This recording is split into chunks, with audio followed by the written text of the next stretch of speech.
एक ऋषि था, उसको अपने भविष्य के जन्म का पता चला कि अगले जन्म में मैं उसको अपने ही देव दृष्टि खुल गए कि अगले जन्म में इसी नगर में एक व्यक्ति के घर जो सूर है, सूरी है, उस सूरी के घर के पेट गर्भ से मेरा जन्म होगा और उस सूरी के माथे पर गांठ है अच्छी मोटी, और उसके ही गर्भ से मेरी मृत्यु के बाद उसके गर्भ से जन्म होगा और मेरे सिर के ऊपर एक बहुत काला सा मोटा एक अलग से निशान होगा। तो उसने अपने बच्चों से कहा, बेटा मेरी मृत्यु होगी, मृत्यु के बाद मैं उस व्यक्ति के घर जो सूरी है ऐसी उसकी गांठ है और मैं उसके घर जन्म लूंगा। एक काम करिए तुम, उसने मोल लेके उस बच्चे को मोल ले लेना और मुझे मार देना, उसको मार देना, मेरी मोक्ष हो जाएगा, वो सूअर का जो जीवन है मेरा खत्म हो जाएगा, बहुत बुरा होगा। तो वो कहने लगे, पिताजी जैसे आप कहोगे हम वैसा कर देंगे। उन्होंने बार बार कहा, बेटा देख के दे तुम लालच कर जाओ, यह मेरी अंतिम प्रार्थना अवश्य करना। वो बच्चे बोले, पिताजी आप निश्चिंत रहो, क्या आप हम इतना भी नहीं कर सकेंगे आपके लिए, उसके लिए 5-4 अन्य रुपये 2 रुपये का वो सूअर का बच्चा नहीं लेंगे, आप निश्चिंत हो जाओ। वो कुछ ऐसे हफ्ते 10 दिन पाछो बूढ़ा मर गया ऋषि जी, और वो ताक में रहे उस सूरी के ब्याने की। वह महीने 2 महीने में 6 महीने हुआ, सूरी ने बच्चे दे दिए। वह जो गांठ थी शर्मन्यारी दिखे थी, उसके वही बच्चा हुआ जिसके सिर के ऊपर एक काला सा अच्छा निशान था। तो वो सूर का बच्चा फिर अपने उन बहन भाइयों के अंदर मस्ती, उसका ऊपर का नीचे का लोट मारा, उनके साथ खूब प्रेम से रह रहा है। अब वो बच्चे गए उस व्यक्ति से कहा, भाई ये बच्चा हमने मोल दे दे तू। उसने कर दिया, सौदा ले लिया।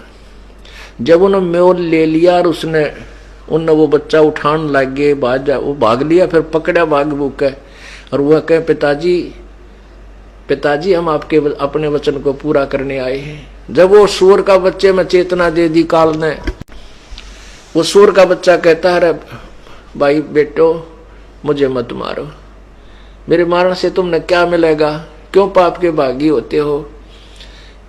तो कहने लगे, पिताजी आपने तो कहा था भाई इसको मोल लेकर के मुझे मार देना। ने बोला, भाई मुझे मत मारो, मेरा दिल लग रहा है मेरे भाई बहनों में, यहाँ पर मैं ठाठ से रह रहा हूँ, मुझे कोई तकलीफ नहीं, मत मारो मत। उन्होंने छोड़ दिया, भाई मत मारो, क्यों मारा, जो पाप तो वैसे पाप ही है। तो ये समस्या इस काल की है। जब एक सुअरी के बच्चे के जन्म में वहां उस अपने परिवार में इतना व्यस्त हो गया, इतना खुशी मना रहा है, और स्वर्ग में जाए पास देवता कदे भी इस बात को हृदय से नहीं कहेंगे, ऊपर से कह भी दें भाई मानुष जन्म इनका हो गया, तो हम जो है ना वो भक्तिया नहीं करें, मोक्षशाली करेंगे, तत्वदर्शी संत ढूंढेंगे, यान दे फिर अंडी पाक जाए, अपनी अपनी डफली अपने अपने राह, क्यों काल की बहुत भयंकर मार है। तो ये वहां पर हृदय में कसक कि भगवान ये तो गलत स्थान पर आगे तड़फेगा, वो एकाध ही होता है। कहते हैं उसकी वो जो मेरी प्यारी आत्मा ऐसे वहां तड़फ करेगा, उसके पास पहुंच जाऊंगा, उसको शरीर को ऑफ कर दूंगा वहीं से, देव वाले शरीर को, और उसको ले आऊंगा वहां से, फिर मनुष्य शरीर दे दूंगा। अब देखो वो परमात्मा तो हमारे लिए इतने खाड़े भरन लाग रहा, और हम कति बालक की तरह उसकी तरफ परवाह नहीं कर रहे। तो पुण्यात्माओं ये बातें कहन सुन की नहीं, ये कर पाड़न की है। ये सुनकर आनंदित होने तक सीमित नहीं रखना, इनके ऊपर स्टेप बाय स्टेप आपने कदम रखने हैं। शिव मंडल ब्रह्मापुरी चाहे विष्णु लोक में हो, अमरे गुण भूले नहीं तो आन छुटाऊं तो कहते मैं तेरी वहां से भी पीछा छुटवा दूंगा और फिर तुझे मानुष शरीर दे दूंगा। लेकिन मानुष शरीर पाके फिर वही बकवादा बढ़ जावा हम। तो इससे क्या है, जैसे आपने संत परमात्मा की वाणी सुनी कि चलते मार्ग जोगिरे तासर नाही दोष, कह कबीर बैठा रहे उसको करने कोश। अब जैसे परमात्मा ऑप्शन दे रहे हैं कि जो कतिये नहीं लगा इस मार्ग पर अभी तक, बिल्कुल स्टार्ट नहीं करी जिसने भक्ति या सत्य भक्ति, वो तो बिल्कुल अभी तक सारा काम उसका शेष है, सारा सफर शेष है। और जो चलते मार्ग गिर गया वो कुछ तो सफर तय कर चुका है, यदि आगे बर्बाद ना करेगा तो।